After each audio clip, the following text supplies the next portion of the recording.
Para mais um país de situações diplomáticas bem complicadas com os Estados Unidos, o Iraque conseguiu a classificação para a Copa do Mundo via repescagem internacional.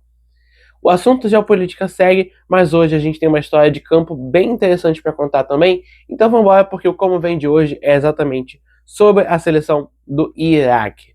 Bom, meu povo, país este que só tinha disputado a Copa em 1986. E nem conseguiu fazer muita coisa, porque caiu no grupo do México, que era o país sede, Paraguai e Bélgica. E agora, assim, 40 anos depois, consegue voltar a disputar uma Copa na América do Norte, né? Então, bom, já quero pedir para você deixar o like nesse vídeo, se inscrever, seja você escutando no Spotify ou nos vendo no YouTube, e também compartilhar o Como Vem por aí, que a Copa do Mundo já tá chegando, hein?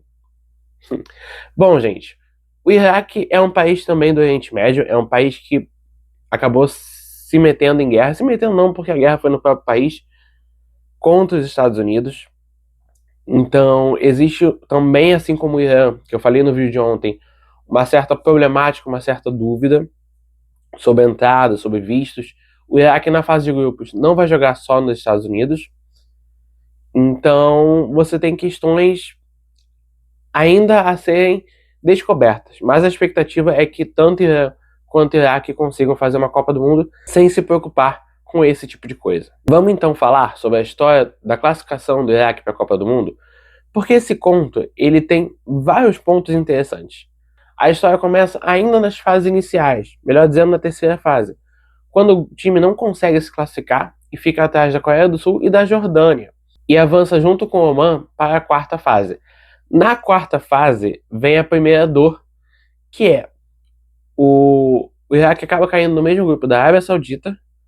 A fase seria disputada na Arábia Saudita e o Iraque não consegue se classificar exatamente porque não consegue passar a Arábia Saudita em gols pró, critério de desempate. Mas ainda assim, o país consegue ficar em segundo no grupo e vai para a quinta fase, que aí sim o país consegue duelar contra Emirados Árabes Unidos e avançar para a repescagem internacional. Para vocês verem o tanto de jogo que o Iraque teve que fazer para conseguir se classificar à Copa do Mundo em comparação a Irã, a Japão, a Coreia do Sul, enfim.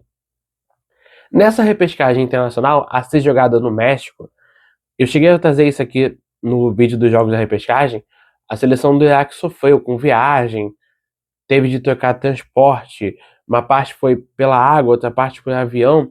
O país chegou cansado no México, mas conseguiu vencer a Bolívia pelo placar de 2-1 na prorrogação e aí sim figurar pela segunda vez na Copa do Mundo. Copa esta que o país vai enfrentar simplesmente Senegal, França e Noruega. Eu acho que o Iraque talvez tenha tido o maior presente em conseguir voltar a disputar uma Copa do Mundo, mas talvez tenha um grupo de maior pesadelo. Não que o Curaçao tenha vida fácil contra a Alemanha, contra o Equador, não que Cabo Verde vai ter vida fácil também, mas o fato de que a seleção do Iraque pode enfrentar 3 seleções muito difíceis na fase de grupos, em que a gente, beleza, tem uma França como favorita, mas sabe que as outras 2 seleções também têm uma força amplamente superior à seleção do Iraque, é quase um presente de grego. Mas enfim, eu acho que o pensamento não tem que ser esse. É um país que, depois de tudo que passou, pode comemorar um retorno para a Copa do Mundo. O goleiro Ahmed Basil, na lateral direita Hussein Ali, a dupla zaga por Tashin e Hachem, a lateral esquerda do Dost, o meio de campo tendo Cher e Alamar como os 2 jogadores mais centralizados, do lado direito o Amin, do lado esquerdo o Bayesh, e no ataque a dupla de Amin Hussein e Al-Ahmadi, que foram os 2 jogadores que fizeram os gols contra a Bolívia na repescagem internacional. Nomes desconhecidos, mas eu posso dizer que é um ataque que tem presença, tá? Todos esses comandados por Graham Arnold, que é o único treinador a comandar a seleção de Iraque em Copa, junto ao brasileiro Evaristo de Macedo. Se eu puder dizer mais uma coisa curiosa sobre o Arnold, é que ele também é o treinador que mais fez partidas com a Austrália, considerando Copa e outros torneios oficiais. Então é um cara com bastante bagagem quando o assunto é seleção.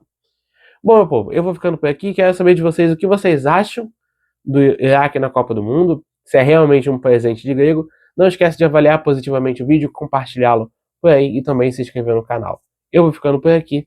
Fui!